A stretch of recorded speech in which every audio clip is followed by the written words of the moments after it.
आज की कहानी माँ की ममता बच्चे का बंटवारा। एक गांव में कमला और बिमला दो सगी बहनें रहती थीं।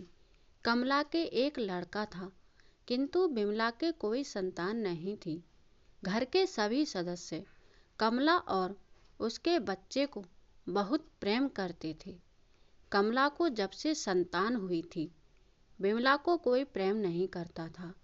इस कारण बिमला कमला से ईर्ष्या करने लगी थी। एक दिन कमला ने बच्चे की मालिश करके आंगन में चारपाई पर लेटा दिया था और कमला काम में लग गई। इसी बीच बिमला बच्चे को उठाकर अपने कमरे में ले गई।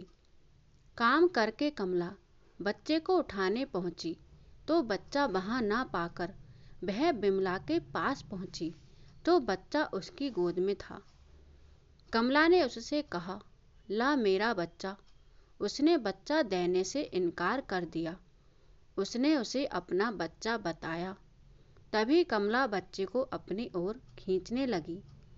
बिमला ने कमला को धक्का देकर गिरा दिया और बच्चे को लेकर वहां से भाग निकली। तभी उठकर कमला उसके पीछे भागी। दोनों को भागते देख लोग तमाशा देखने लगे। कोई मेरे बच्चे को बचाओ, मेरे बच्चे को अपना बच्चा बता रही है, कमला ने कहा।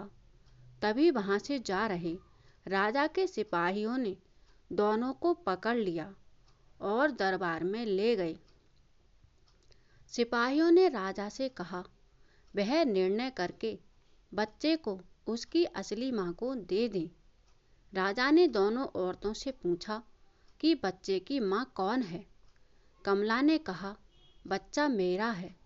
उसी तरह बिमला बोल उठी, नहीं महाराज, बच्चा मेरा है। राजा हैरान था। दोनों की एक ही रट सुनकर राजा ने मन ही मन एक उपाय सोचा असली मां का पता लगाने के लिए। राजा ने एक बार फिर कहा, बच्चे की असली मां कौन है। दोनों की वही रट। तभी राजा ने सिपाही से एक तलवार लाने को कहा। तुरंत सिपाही तलवार लेकर आ गया। राजा ने फिर जोर से पूछा, बच्चा किसका है। दोनों की वही रट, बच्चा मेरा है, बच्चा मेरा है। तभी राजा ने सिपाही से कहा, जाओ इस बच्चे के 2 टुकड़े कर दो और दोनों को एक एक टुकड़ा दे दो। यह सुनकर कमला चिल्ला उठी। उसने कहा, महाराज, मेरे बच्चे को मत मारो, उसे बिमला को ही दे दो। माँ की ममता बोल उठी। राजा समझ गया कि असली माँ कौन है।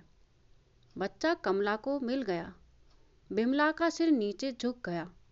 राजा ने बिमला को सजा देने की बात कही, किंतु कमला ने राजा से हाथ जोड़कर कहा, महाराज, बिमला को क्षमा कर दें। यह मेरी बहन है, इसके बिना मैं अकेली कैसे रहूंगी। बिमला कमला के पैरों पर गिर पड़ी। राजा ने बिमला को क्षमा कर दिया। कमला ने बिमला को माफ कर दिया।